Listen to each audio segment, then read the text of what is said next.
Lanier, Georgia, late 80s. Jimmy Spencer had just moved down to the South and running with us. And Lanier, Georgia is a little quarter-mile racetrack. You run up against the wall. You don't run at the bottom. You run up top. Tommy Houston was leading, and I was running second. And it was threatening rain, a 200-lap race, threatening rain. And if we get to halfway, of course, then it rains out. Then you're the winner.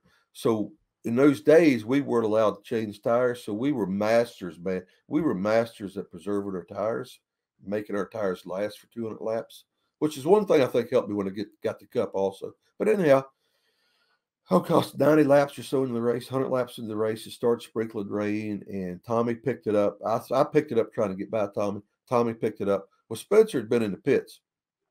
He comes out, and he's on the bottom on a lot fresher tires, and he comes out of turn 4 each time, and he runs up into my door each time. And I'm trying to get under Houston for the lead to maybe win the race. And, we do this for 4 or 5 laps. This happens. And finally, coming off 4 one time, he gets into me enough, it turns me, spins me out, right? And I'm like, dang, man. So the race is over, and I go down to Jimmy. I said, Spencer, why'd you spin me out? I didn't spin you out.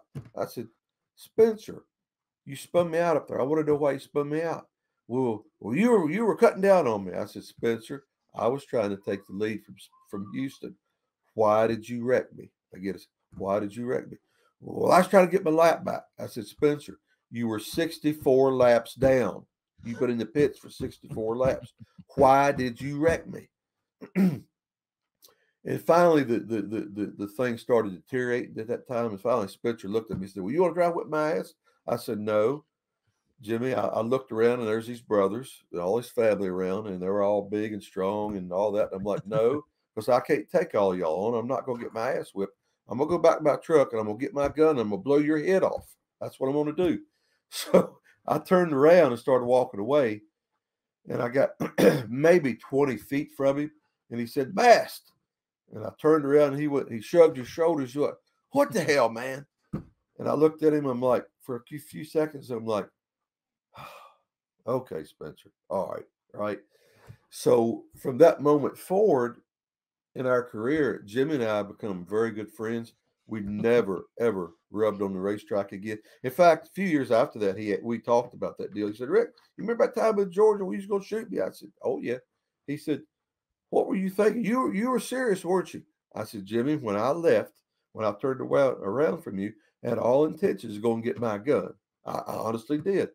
And I said, because he asked me what I thought may have happened. And I said, but I said, when you hollered at me, you diffused the situation with me. And I said, I've often thought the time I got to my truck and got my gun and got back, at some point, I would have got myself pulled together, right? And that wouldn't have happened. But at that moment, in that instant, that's what was on my mind, and that's what I was going to do, right? And lot of instances like that early on coming up, and you just you set the tone for who you are. You set the tone for the type of driver you are. You set the tone for, are you going to protect your territory? If somebody gets in your territory, how are you going to handle that, right?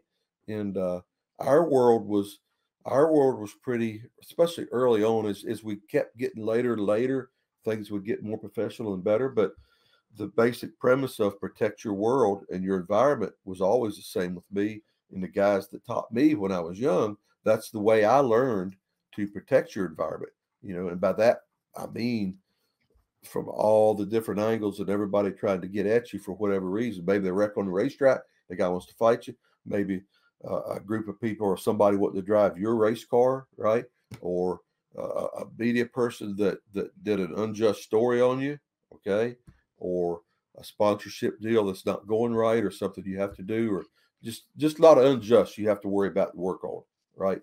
And the way I did it was just the way I was taught. And that example of Spencer was kind of the mindset that you had doing this crap.